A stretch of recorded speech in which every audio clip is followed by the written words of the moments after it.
ஓம் ஸ்ரீ குருபியோ நமக.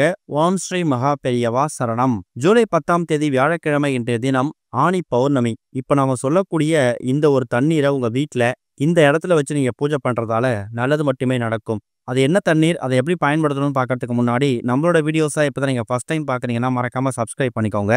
தொடர்ந்து இது மாதிரி அப்டேட் தெரிஞ்சுக்கிறதுக்கு பக்கத்துல நோட்டிஃபிகேஷன் பெல்லை கிளிக் பண்ணி ஆல் அப்படிங்கிறத செலக்ட் பண்ணிக்கோங்க. இப்போ என்னென்ன பொருட்களை எப்படி பயன்படுத்த போறோம் அப்படிங்கிறத தெளிவாக தெரிஞ்சுக்கலாம். பௌர்ணமி அப்படிங்கிறது சிறப்பு தான். அந்த பௌர்ணமி என்ன கிழமையில வருது அப்படிங்கிறத பொறுத்து அதோட பலன்கள் மாறுபடும். அதை விட முக்கியமானது அந்த பௌர்ணமி என்ன மாதத்துல வருது அப்படிங்கிறத பொறுத்தும் அது ரொம்ப விசேஷமா இருக்குமா. அந்த வகையில ஆடி மாதத்துக்கு முன்னாடி வரக்கூடிய இந்த ஆனி மாத பௌர்ணமி 2025ஆம் வருஷம் மகாவிஷ்ணுவுக்கும் மகாலட்சுமி தாயாருக்கும் உகந்த வியாழக்கிழமையில வந்திருக்குது.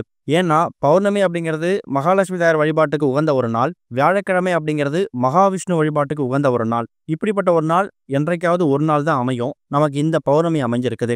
இன்னைக்கு அதிகாலை 2:36 மணிக்கு ஆரம்பிச்சிருக்கக்கூடிய பௌர்ணமி தேதி ஜூலை 11ஆம் தேதி அதிகாலை 3 மணி 11 நிமிஷம் வரைக்கும் இருக்கு.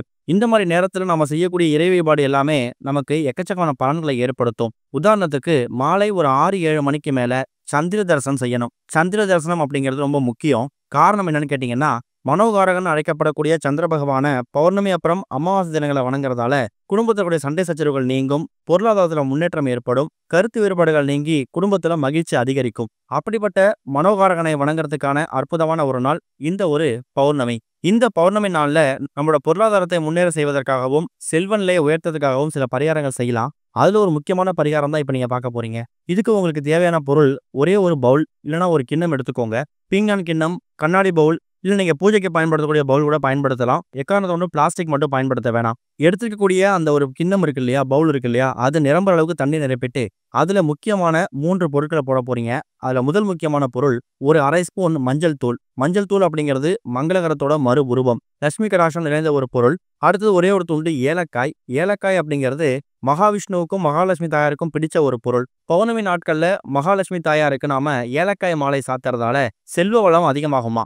கிராம்பு அப்படிங்கிறது பணவசியம் ஜனவசியம் ரெண்டுத்துக்கும் பயன்படுத்தக்கூடியது. கூடவே கடன் பிரச்சனை தீர்க்கக்கூடிய முக்கியமான ஒரு பொருள் கிராம்பு.